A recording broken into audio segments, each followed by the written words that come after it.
নবী দুইজন আল্লাহ তাআলার দরবারে সিজদায় পড়ে গেছে।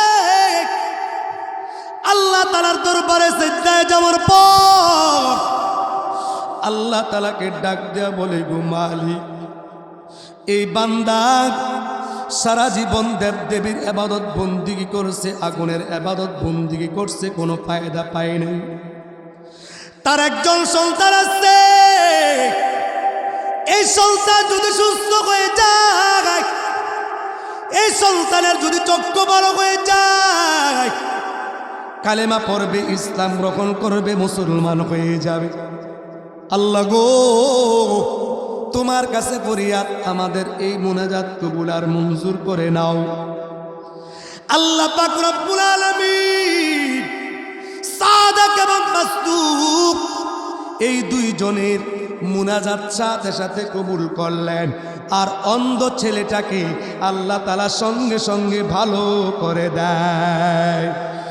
আয় বেরাদার দূরে বাসা জিয়ারে বাদ, यारे बाद बाद तरबो बद अज मारे बहुत मारे बद तन हाथ राबर जाजनागत यारे बद बर जाने ईमानत जनात यारे बद आप रद्द तो रासूये जाईम यार ने को गिरे ताया बिनाईम।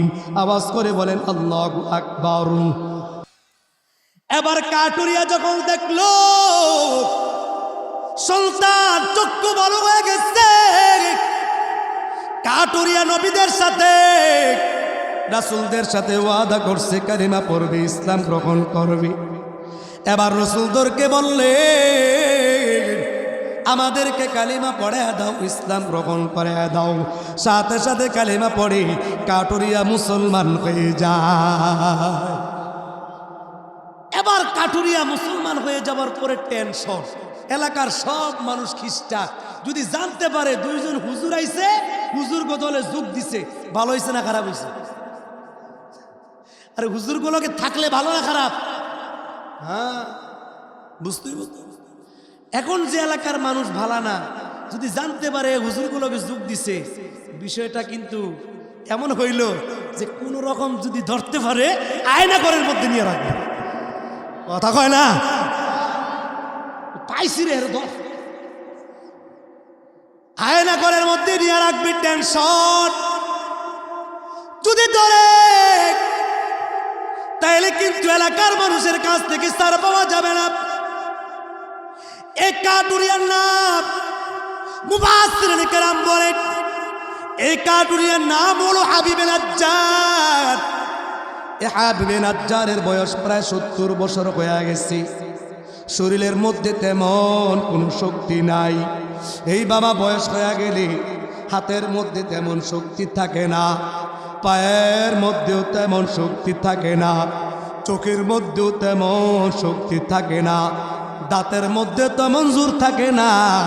বয়স হয়ে গেলে দাঁত লড়ে, দাঁত পড়ে যায়, দাঁতের বিভিন্ন জায়গায় ব্যথা বেদনা শুরু হয়ে যায়, হাতের গিরায় পায়ের গিরায় ব্যথা বেদনা শুরু হয়ে যায়, মাজায় ব্যথা শুরু হয়ে যায়, কত সমস্যা দেখা দেয়। বয়স হয়ে গেলে বাবা আর চিন্তার কোনো দরকার নাই, বুঝতে হবে যে কোনো মুহূর্তে মালিকের দরবারে চলে যেতে হবে। কারণ গুরুস্থানের দিকে তাকাইলে আমরা দেখতে পাই কত জমিদার, কত তাজাওয়ালা মানুষ, কত মোটা মানুষ, কত স্বাস্থ্যবান মানুষ গুরুস্থানের মধ্যে শুয়ে আছে।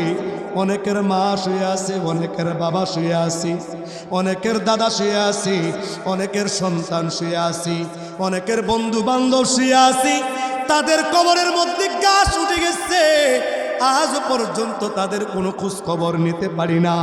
আমাদের ধীরে ধীরে বয়স হয়ে যাচ্ছে, কখন রবের সামনে চলে যাই এর কোনো গ্যারান্টি নাই বাবা। মরে যাওয়ার আগে ঈমান দরকার, আমল দরকার। হাবিবে নাজ্জার চিন্তা করে ইসলাম গ্রহণ করেছি, কালিমা গ্রহণ করেছি, জীবন চলে যাবে কিন্তু কালেমা ছাড়ব না। এই দুইজন রসুল আমাকে কালেমা পড়াইছে, আমাকে মুসলমান বানাইছে, প্রয়োজন এই এলাকার মধ্যে থাকবো না, তারপরে আমি ঈমান কখনো ছাড়তে পারবো না। হাবিবে নাজ্জার 70 বছরের লোকটা চিন্তা ভাবনা করার পর শহরের এক সাইডে চলে গেছে, যাতে করে এলাকার মানুষ বুঝতে না পারে। এবার হাবিবে নাজ্জার ইবাদত বন্দেগী করে। এই দুইজন রাসূল চিন্তা করলো, কত মানুষকে তো গোপনে দাওয়াত দিলাম, কোনো মানুষ গ্রহণ করতে চায় না। এবার একটা কাজ করি, প্রকাশ্যে দাওয়াত দে।